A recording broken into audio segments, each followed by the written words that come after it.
Ok. Se você estiver no YouTube, vai também no canal que eu tenho para comentários, que é o Direto da Bolsa. Toda semana tem um comentário novo. Bem, tem um assunto que já está causando muita polêmica nesse mercado que eu chamo do complexo soja, porque são vários produtos e tal, que é a questão do cerrado brasileiro, o chamado bioma cerrado.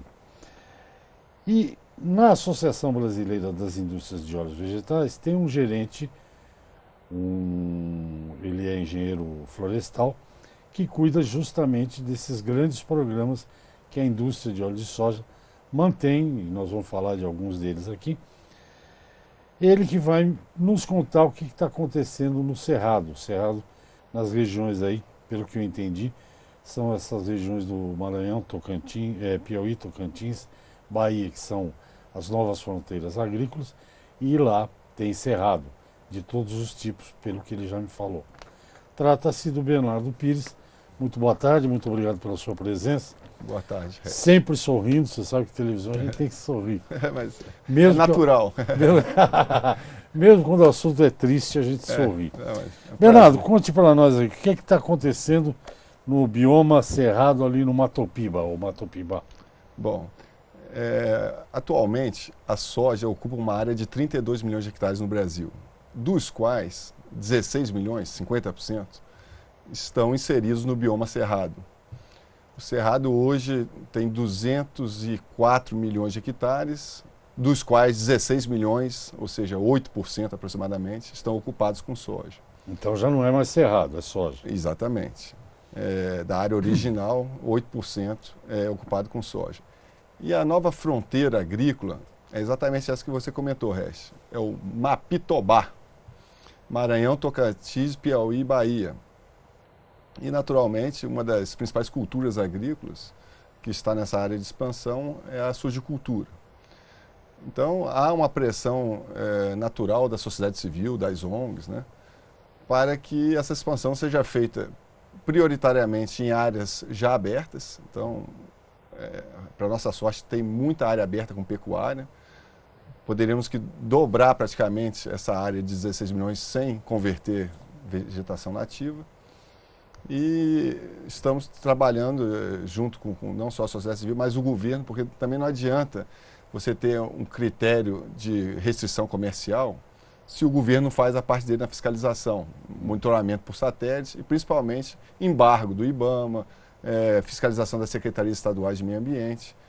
E a moratória da soja, por exemplo, que a gente faz na Amazônia, ela é provisória e emergencial. Ela ocorreu em 2006, quando o pico do desmatamento era 30 mil km², e não tinham essas imagens de satélites de alta resolução, não tinha fiscalização integrada. O que é fiscalização integrada? É IBAMA, Polícia Federal, Guarda Nacional, Polícia Rodoviária Federal. Naquela época, só tinha o técnico do IBAMA, que muitas vezes não conseguia resolver isso. Então, se trabalharmos todos em conjunto, eu acredito que teremos muito mais sucesso nessa governança, nessa nova política de ocupação do bioma cerrado. É previsível que se dobre a área produtiva de soja?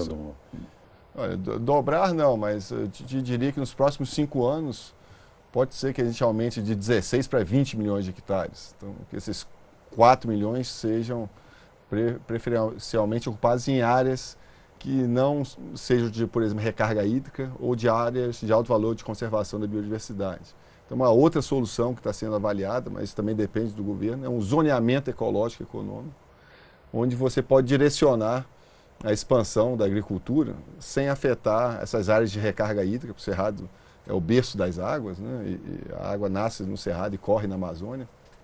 E principalmente também áreas de unidade de conservação, terras indígenas, áreas sensíveis do ponto de vista da biodiversidade.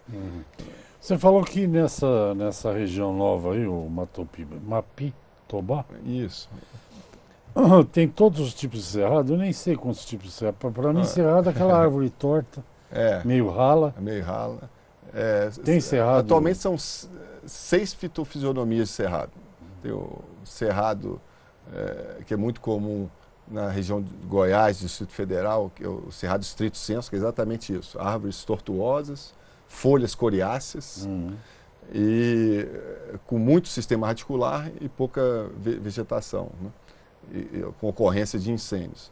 Tem fitofisionomia de cerrado limpo, de área de transição, que é ali no alto, na Amazônia, onde a reserva legal, inclusive, é de 35%. E também cerrados em áreas inundáveis, exemplos dos buritizais, que são muito comuns nas matas ciliares. Então, são diversos fitofisionomias, inclusive, essa também é uma das dificuldades que nós temos tecnológicas. Na Amazônia tem o famoso PRODES, que é do INPE, onde ele identifica em tempo real o desmatamento e conversão em agricultura.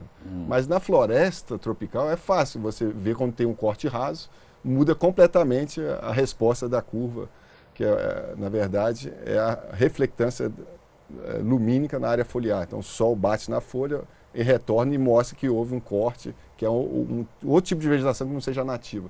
No cerrado essa resposta é muito mais complexa, são várias fitofisionomias e como não tem muita massa foliar, você não consegue interpretar direito se aquilo ali ainda é um cerrado em regeneração ou se foi transformado em alguma cultura agrícola ou uso para pecuária. Isso o satélite. O satélite não consegue ainda. Não, quer dizer que na Amazônia a folha reflete isso. A luz, por ali você... Por ali você vê... Sabe se é área nova ou... Se é área com vegetação ou área com agricultura. Entendi.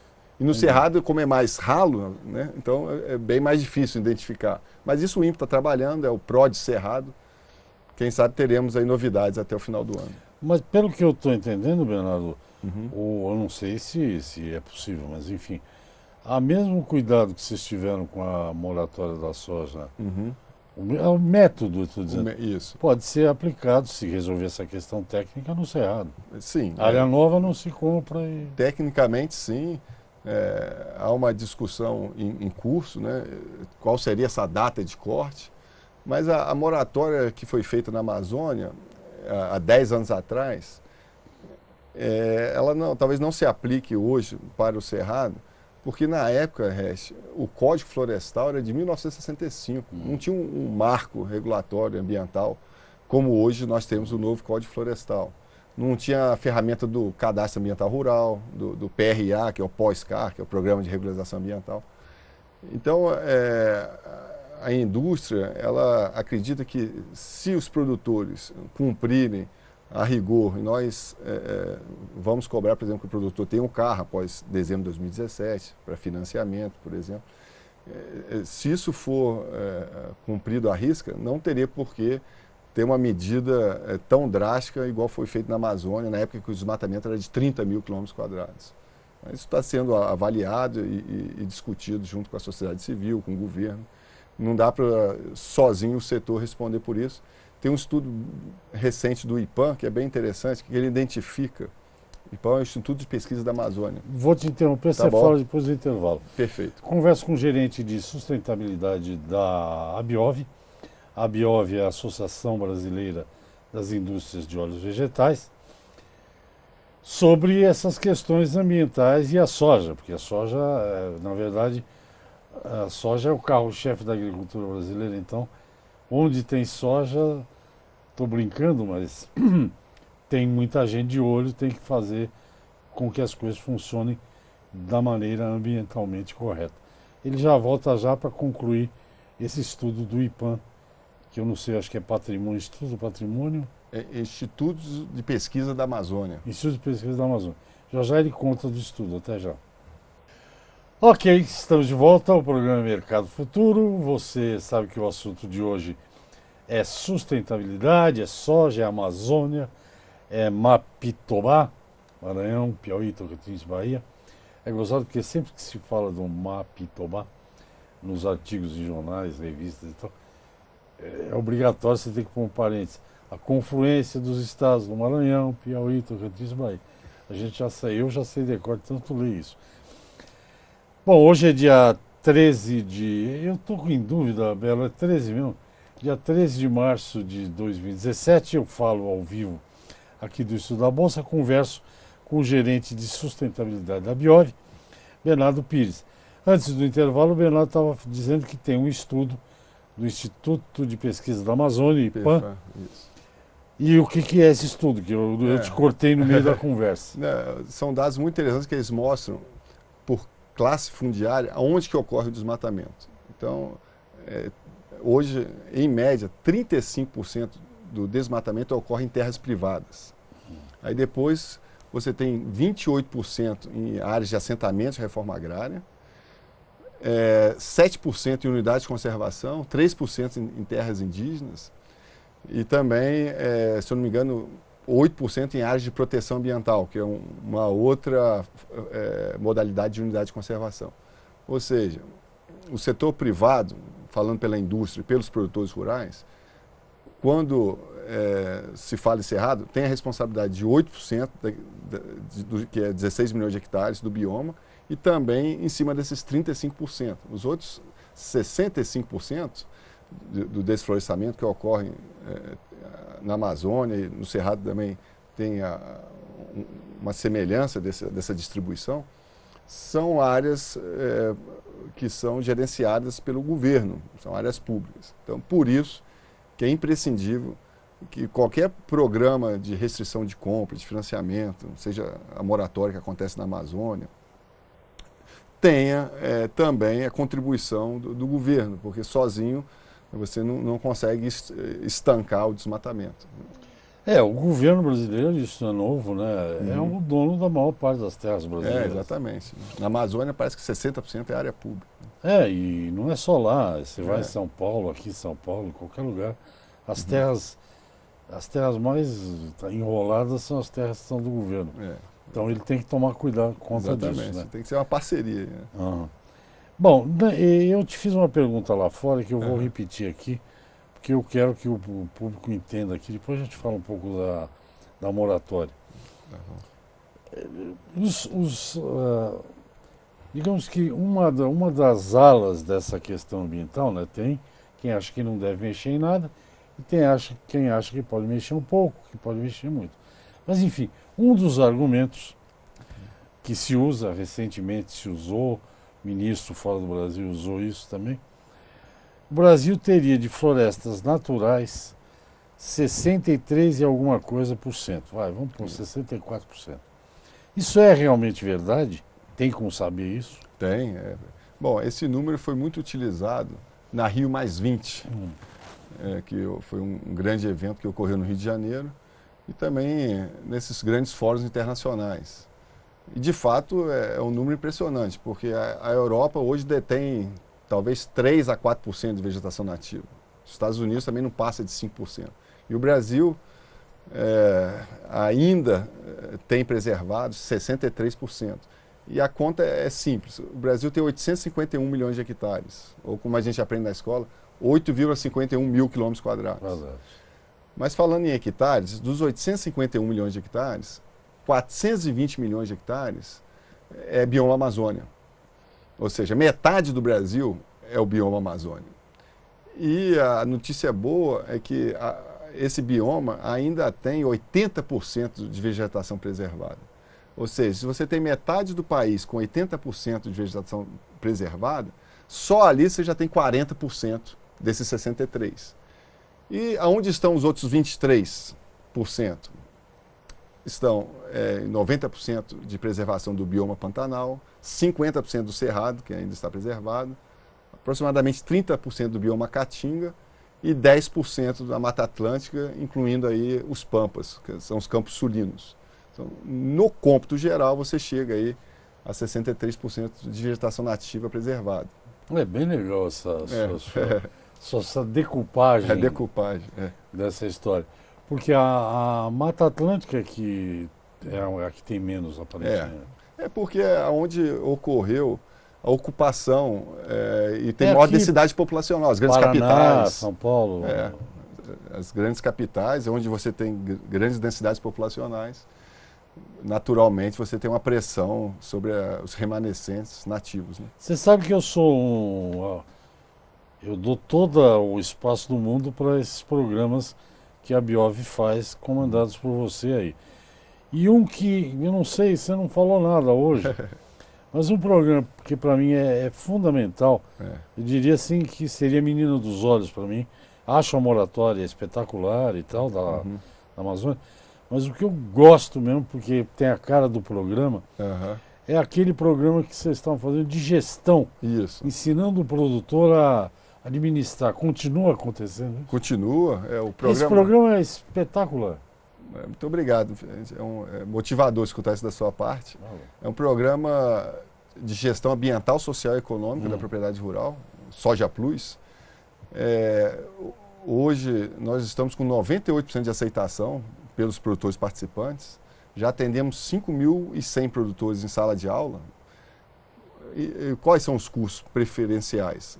A NR31, novo Código Florestal, integração lavoura, pecuária, floresta, essa parte do CAR, do PRA. Então, são dúvidas que o produtor tem no cotidiano. E quem participa na sala de aula dos cursos teóricos, que duram entre 8 e 16 horas, e é difícil colocar o produtor na sala de aula por 16 horas, tem direito a receber assistência técnica. Então, a gente tem um kit completo de ferramentas, desde placas de saúde e segurança, caixa de primeiros socorros, plano de emergência, vídeos orientativos de como prevenir incêndios florestais, como você adequar as construções rurais.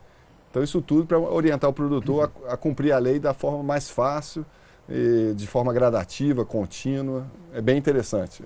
Não, porque a minha predileção, se é que eu posso dizer isso, é porque eu sou daquela geração que a gente só é feliz se conhecendo melhor, né? Exatamente. E eu acho que o produtor, muita coisa que o produtor eventualmente faça de errado, é por desconhecimento, por ignorância. Então, daí a importância desse trabalho.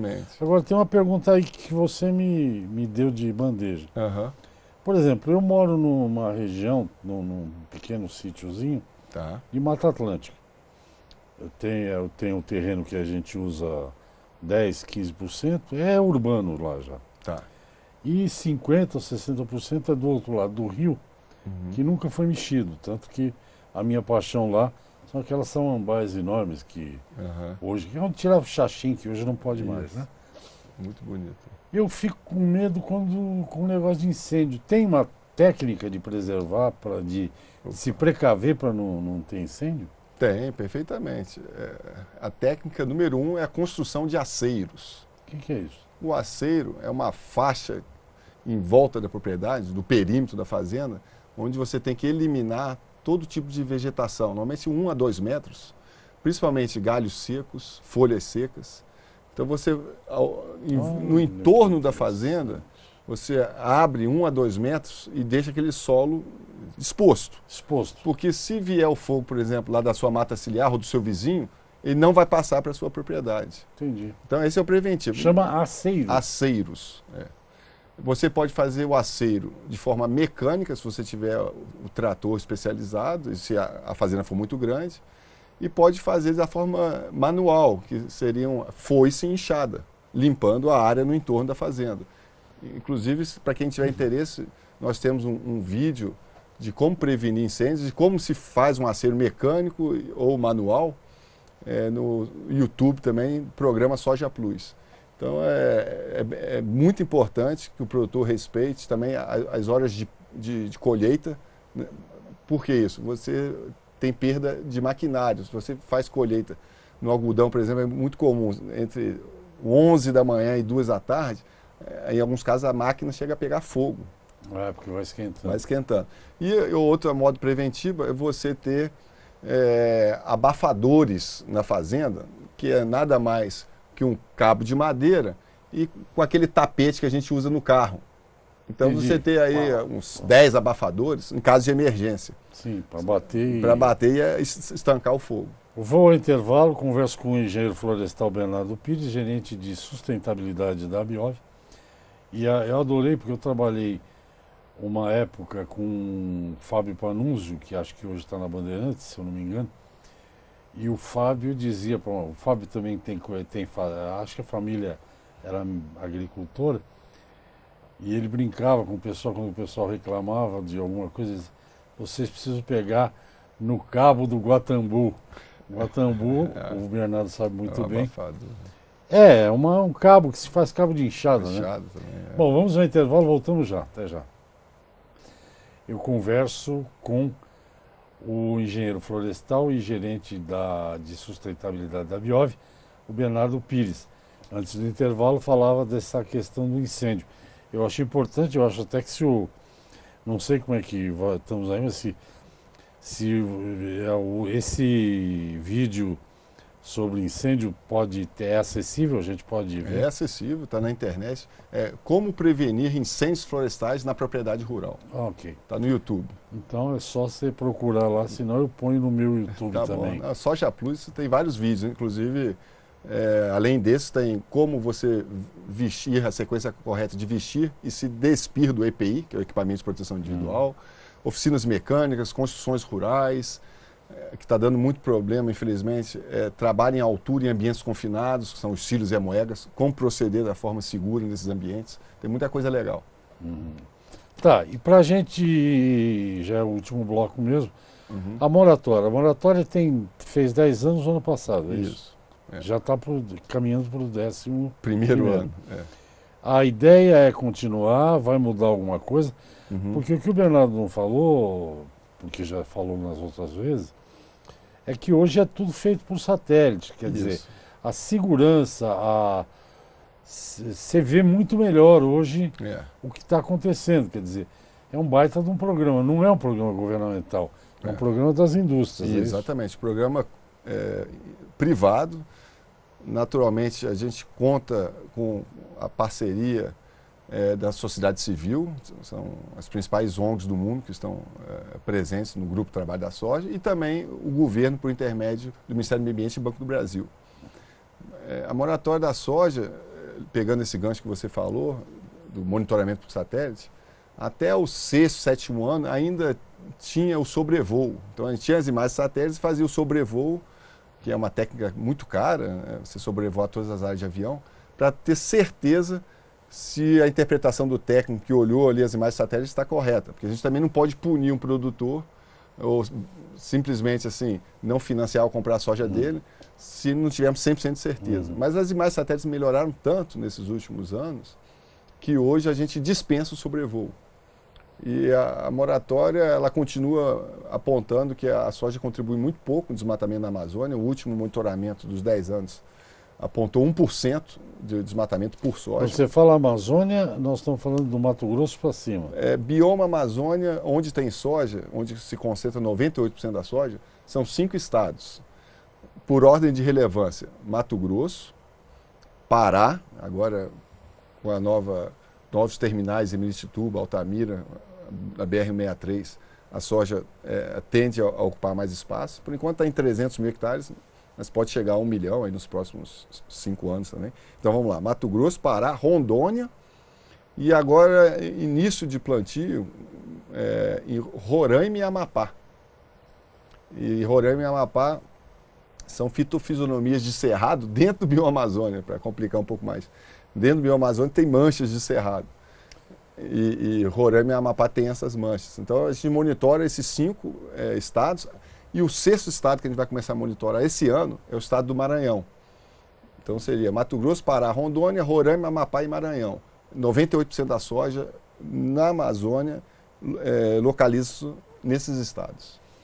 Curioso, eu acho que eu te falei da última vez que você veio aqui. Eu tive em Rondônia, eu te contei essa história. Eu não me recordo, vamos lá. É impressionante, eu sobrevoei muito lá a área rural. Eu nunca imaginei, Rondônia tem cerrado, tem floresta e tem Pantanal. São 3 biomas num estado só, né? Cara, mas áreas enormes. E é um grande produtor de leite, é um grande produtor de outros produtos. Né? Isso é complexo também, porque às vezes o produtor liga lá na biófila e fala, olha, mas eu não estou na Amazônia, estou no Cerrado. Mas às vezes é uma área de transição, às vezes a linha é muito tênue entre o que é um cerradão e o que é o início da floresta amazônia. Então, realmente tem que ter uma precisão muito grande para poder acertar. Né? Bom, mas hoje as técnicas aí de florestais devem também ter evoluído para você poder...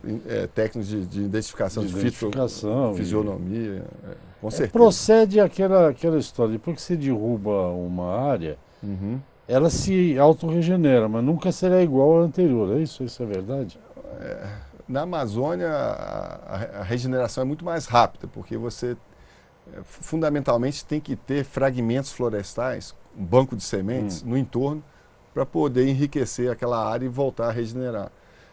Já em áreas do cerrado, por exemplo, a regeneração é mais lenta, depende muito do tipo de solo. É lógico que áreas aqui na Mata Atlântica que eu conheço, que já estão há mais de 50 anos em regeneração, praticamente volta àquela floresta primária, com exceção de algumas espécies. Mas isso tudo depende do tempo de regeneração. O manejo florestal na Amazônia, por exemplo, um ciclo de corte aí para 50, 60 anos, praticamente volta ao estado de origem. Para tudo há uma solução, né? A natureza é complexa e é sábia, ela acaba se regenerando sozinha. Eu moro num lugar ali que é Mata Atlântica, pelo que dizem, é uma área. São Paulo, preservada. Mata Atlântica e Cerrado. Mas, por exemplo, ali são essas idiosincrasias que talvez o engenheiro florestal conseguiu explicar. Por exemplo, ali nasceram os coqueiros. E coqueiro não é Mata Atlântica. Não, bom, ela ocorre na faixa litorânea da Mata Atlântica. Mas, por exemplo, nós tivemos um coqueiro que morreu, ficou só o caule. Mas não pode tirar. Tem essas idiosincrasias. Você não podia cortar porque é considerado. Uma vegetação nativa. Bernardo, Angico é Mata Atlântica. Mata Atlântica. E cai, gente. Vocês não têm ideia como cai. Mas nosso tempo acabou, Bernardo. Tá bom. Muito obrigado. Muito obrigado, Estou sempre à disposição. Você sabe que eu adoro conversar com você. E você é um cara privilegiado que você está fazendo um trabalho aí na indústria que é muito legal e não sou eu que estou dizendo isso, você deve ser reconhecido aí por esses 5.000 produtores, pelos moratórios e por aí vai. Muito obrigado, estou sempre à disposição. A gente que agradece, é um prazer participar do seu programa. Muito obrigado. Amanhã tem mais programa, até lá.